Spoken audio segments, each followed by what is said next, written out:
سب سے پہلے تو دو تحریکوں کو میں آپس میں مرج کر کے سمجھانا چاہوں گا۔ پاکستان بنا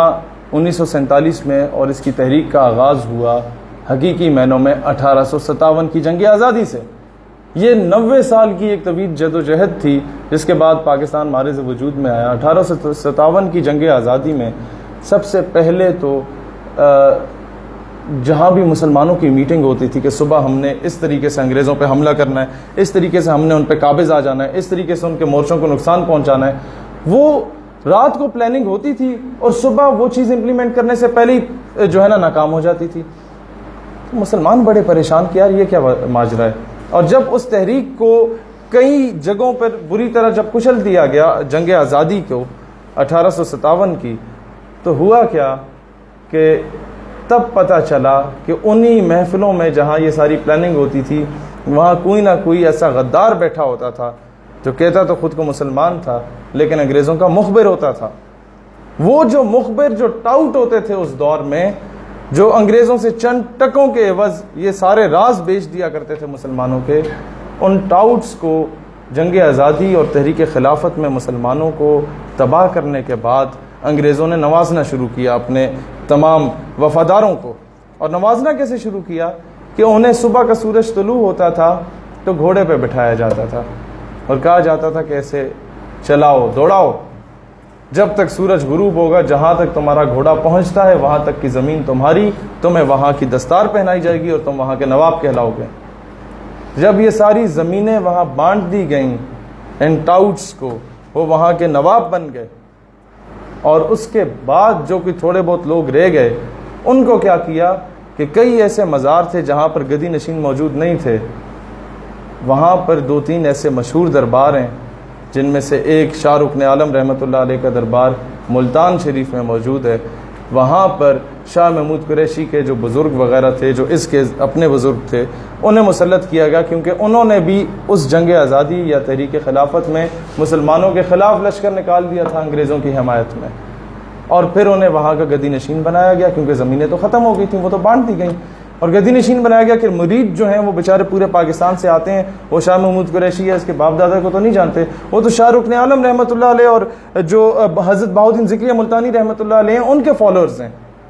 تو ان کی عقیدت میں آتے ہیں، تو وہ جتنے نذرانے دیں گے وہ ان کے ہو جائیں گے۔ اور میں جب وہاں مزار پہ گیا تو وہاں پر ایک کنواں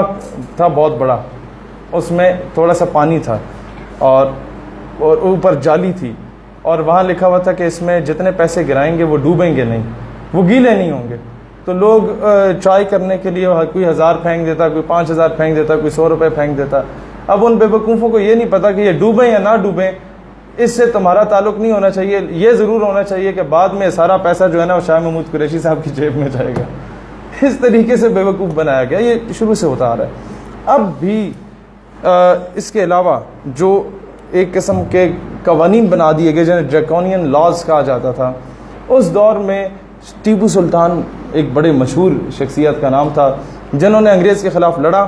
اور جب وہ شہید ہوئے تو ان کے ہاتھ میں تلوار اتنی مضبوطی سے تھامی ہوئی تھی کہ انگریز ان کے شہادت کے بعد بھی قریب نہیں جاتے تھے کہ ابھی جا کے پکڑیں گے، اگر انہیں میت کو اٹھانے لگیں گے تو ابھی یہ ہاتھ اٹھے گا اور تلوار سے ہمارا جو ہے نا سر قلم ہو جائے گا۔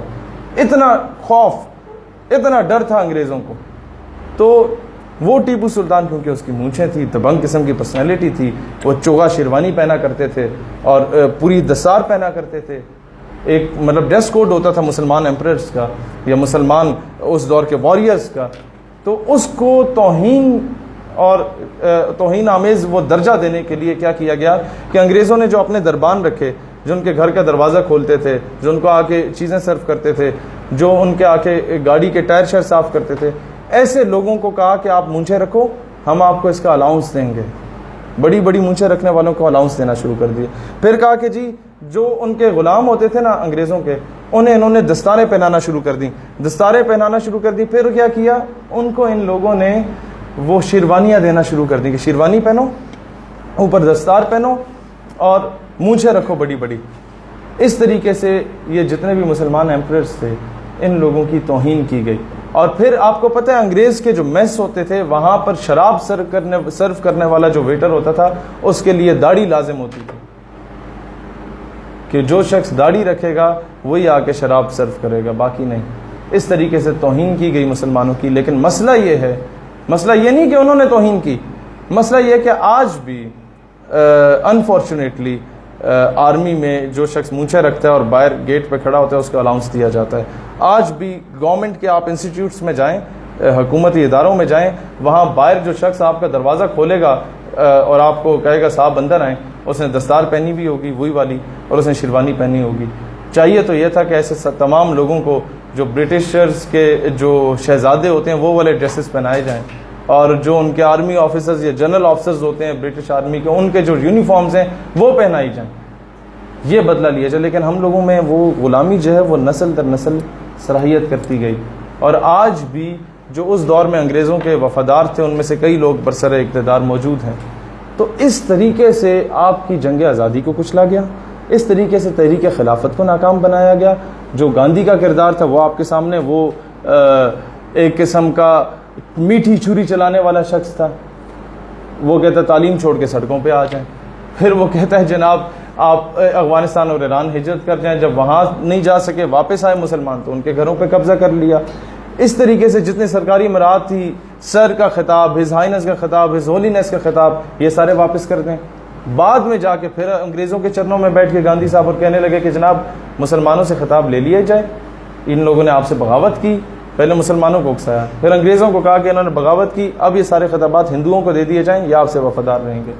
اور ہندو بنیاد چاپلوسی کرنے میں بہت اچھا کردار ادا کرتا ہے، مسلمان میں کہیں نہ کہیں غیرت جو ہے نا وہ جھنجھوڑی جاتی ہے۔ پھر 1857 کی جنگ آزادی میں دو ایسے واقعات ہوئے تھے جو کہ آج بھی انسان کا جو ضمیر ہے اسے جھنجھوڑنے کے لیے کافی ہیں۔ اس دور میں سب سے پہلے جس نے علم جہاد بلند کیا اس ہستی کا نام علامہ کفایت علی کافی رحمۃ اللہ علیہ تھا، اور انہوں نے انگریزوں کے خلاف یہ علم بلند کیا۔ انہیں پکڑ کے گرفتار کیا گیا اور انہیں کہا گیا کہ جناب آپ سب سے بزرگ ہیں، ہم آپ کو بخشنا چاہتے ہیں، چھوڑنا چاہتے ہیں، لیکن ایک بنیاد پہ آپ یہ فتویٰ واپس لے لیں۔ تو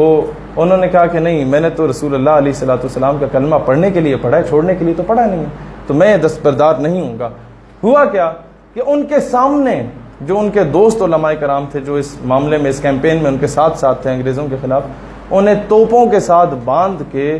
اور توپیں چلا دی جاتی تھیں، ان کے چیتھڑے اڑتے تھے، اور کہا جاتا تھا بزرگوں اب یہ فیصلہ واپس لے لو۔ وہ کہتے تھے نہیں، میں یہ کام کبھی بھی نہیں کر سکتا۔ پھر کیا ہوا بیٹا کہ وہی علامہ کفایت علی کافی، ان کے قمیض اتاری گئی، ان کے جسم پہ استریاں پھیری گئیں، اور یہ استریاں یہ والی نہیں ہوتی ہیں جو آج یہ ماڈرن قسم کی استریاں، اس دور میں بچہ بڑی بڑی استریاں کھولی جاتی ہیں، درمیان میں کوئلے ڈالے جاتے تھے۔ آج بھی اپنے دادی یا نانی سے پوچھیں، وہ اسی دور کی استریاں اس طرح کی ہوتی تھیں، اور پھر وہ بھاری، چنگی بھلی بھاری ہوتی تھیں، اور وہ اس طرح استریاں پھیری گئیں جسم پہ، اور وہ جو چمڑا ہے وہ جب ادھڑا نا اندر سے جو وہ سارا وہ خون اور وہ سارے زخم نکلے، اس کے اوپر پھر یہ نمک اور مرچیں چھڑکی گئیں، اور دوبارہ پھر استریاں پھیری گئیں، اور کہا گیا کہ یہ آپ واپس لیں فتویٰ، لیکن انہوں نے نہیں لیا۔ اور پھر اگلے دن جب پھانسی کے پھندے پہ لٹکانے کے لیے جانا تھا تو علامہ کفایت علی کافی اسی طریقے سے، وہ بزرگ تھے لیکن اسی طریقے سے دلیرانہ طریقے سے دبنگ انداز میں کھڑے ہوئے تھے۔ وہ جیلر بھی حیران تھا، محرر بھی حیران تھے، سارے حیران تھے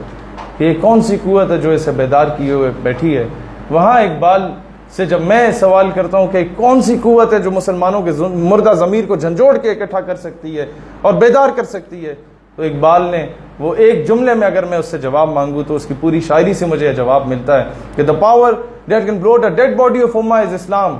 and all that Islam lies in عشق رسول علیہ الصلوۃ والسلام۔ اور وہاں پر علامہ کفایت علی کافی جب پھانسی کے پھندے پہ جا رہے تھے لٹکنے کے لیے تو یہ الفاظ ان کی زبان پہ تھے کہ کوئی گل باقی رہے گا نہ چمن رہ جائے گا، کچھ بھی باقی نہیں رہنا، کوئی گل باقی رہے گا نہ چمن رہ جائے گا، بس رسول اللہ کا دین حسن رہ جائے گا۔ تو یہ چیز، یہ وہ رشتہ تھا جو رسول اللہ صلی اللہ علیہ وسلم کی خوشنودی کے لیے جب بندہ نکلتا ہے، اللہ تعالیٰ کی رضا کے لیے نکلتا ہے، تو دنیا کی یہ توپیں، بندوقیں، ٹینک اس کے آگے کوئی معنی نہیں رکھتے۔ اور یہ تحریک جو کہا جاتا ہے جی 1940 میں شروع ہوئی، پہلی شہادت وہ تھی، اس کے بعد سے یہ 90 سال مسلمان جو ظلم کی چکی میں پستے رہے، آخر ایک وقت آنا تھا جب اللہ تعالیٰ نے قائد اعظم محمد علی جناح رحمۃ اللہ علیہ سے وہ کام لینا تھا اور علامہ اقبال رحمۃ اللہ علیہ کے خواب کو شرمندہ تعبیر کرنا تھا، اور آج ہم اس آزاد فضاؤں میں سانس لے رہے ہیں۔